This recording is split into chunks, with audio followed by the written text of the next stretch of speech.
Hello, I'm Minji Kim. Welcome to Medill Newsmakers.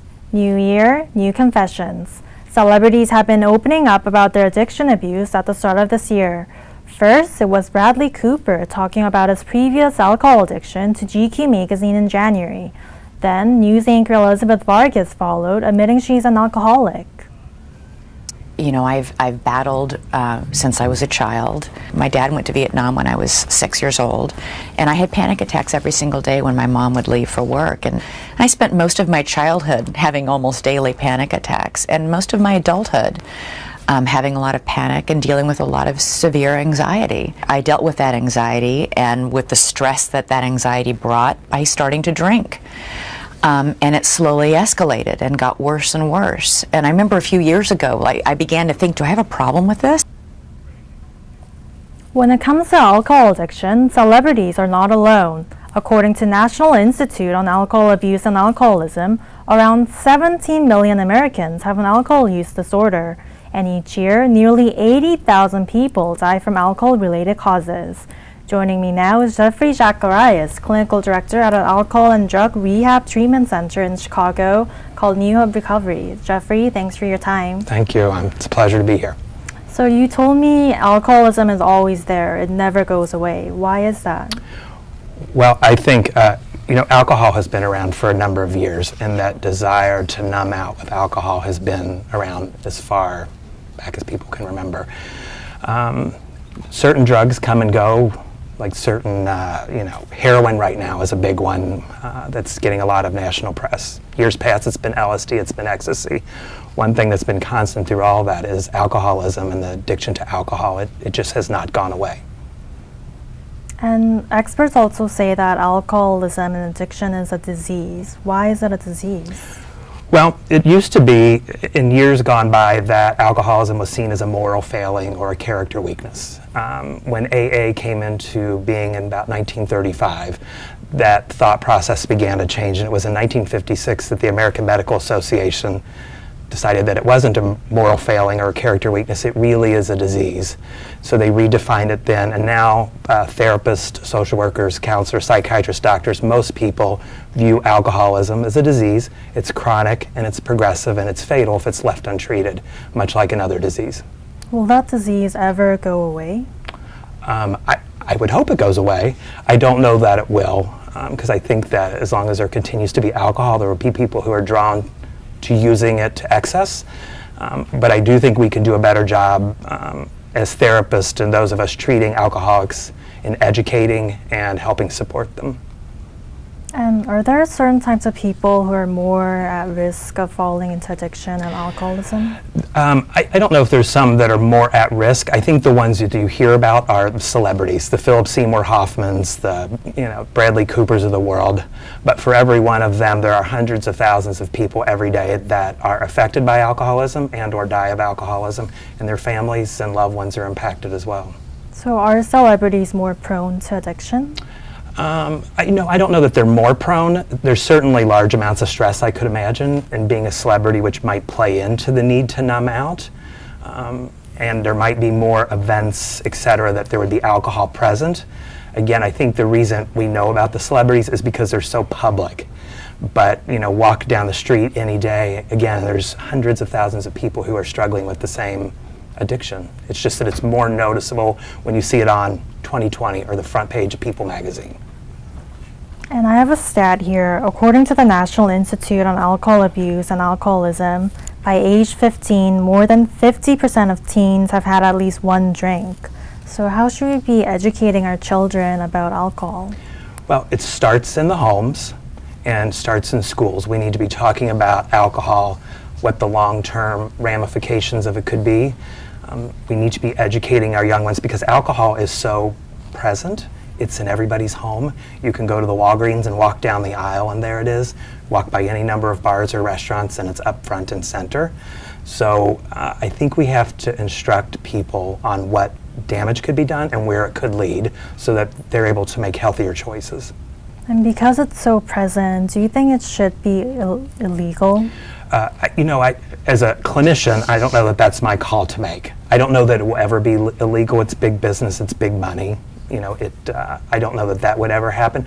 I just think from my perspective and what I do, our role is to instruct and teach and support individuals struggling with the disease and give them the tools to live a life without the use of drugs and alcohol. And what makes alcohol so tempting to people all around? Well, alcohol is everywhere. It's legal. It's not like you're going to the corner to buy it, like you might go to the corner to buy heroin.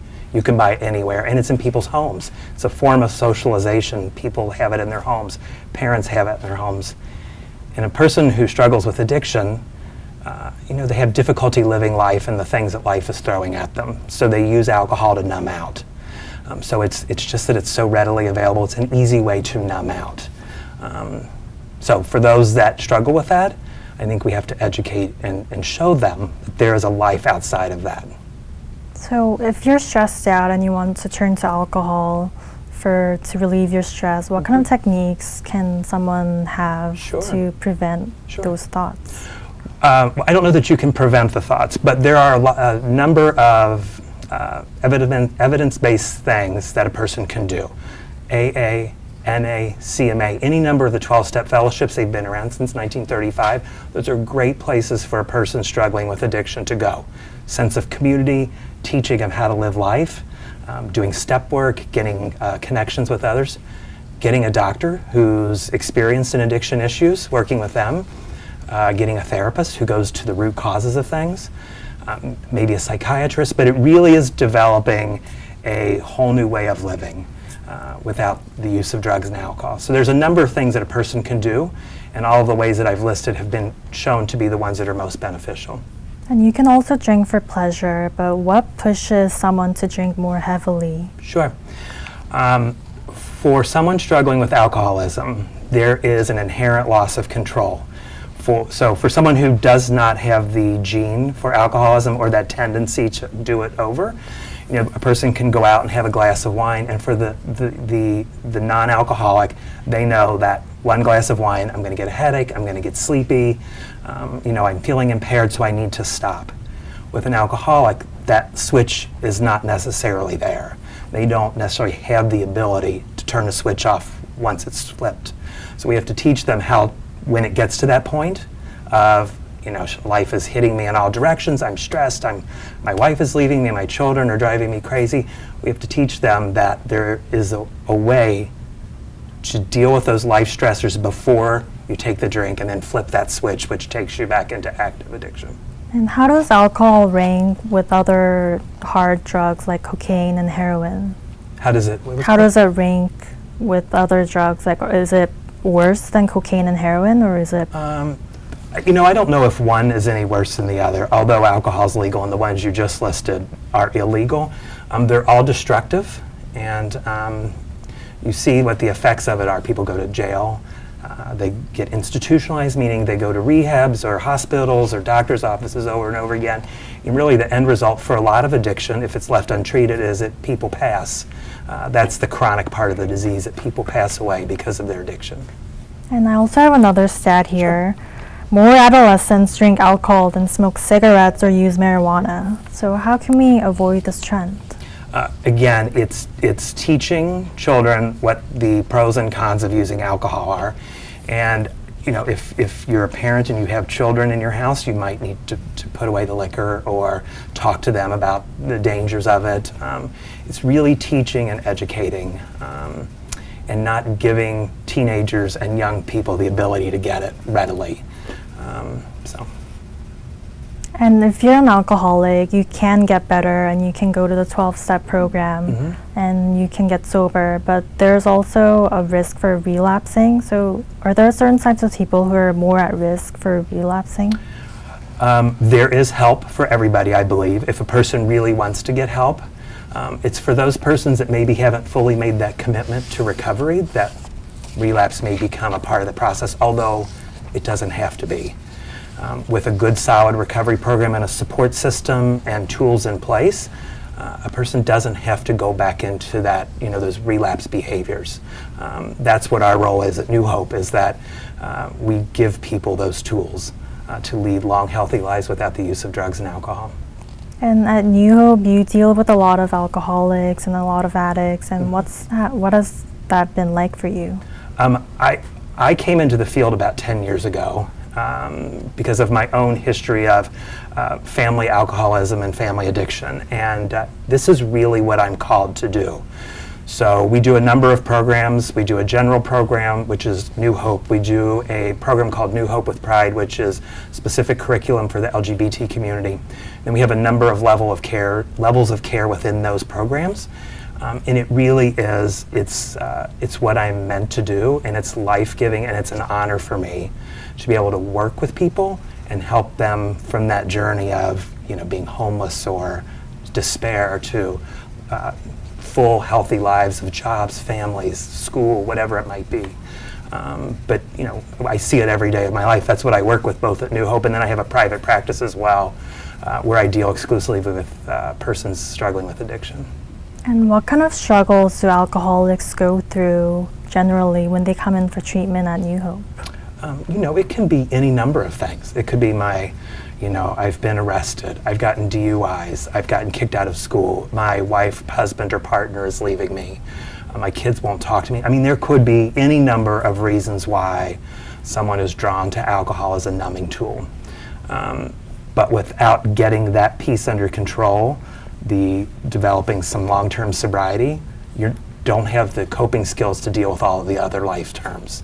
So we teach the coping skills, we get them back on track in a number of ways, and then we give the person the tools to deal with all the life stressors that are being thrown at them.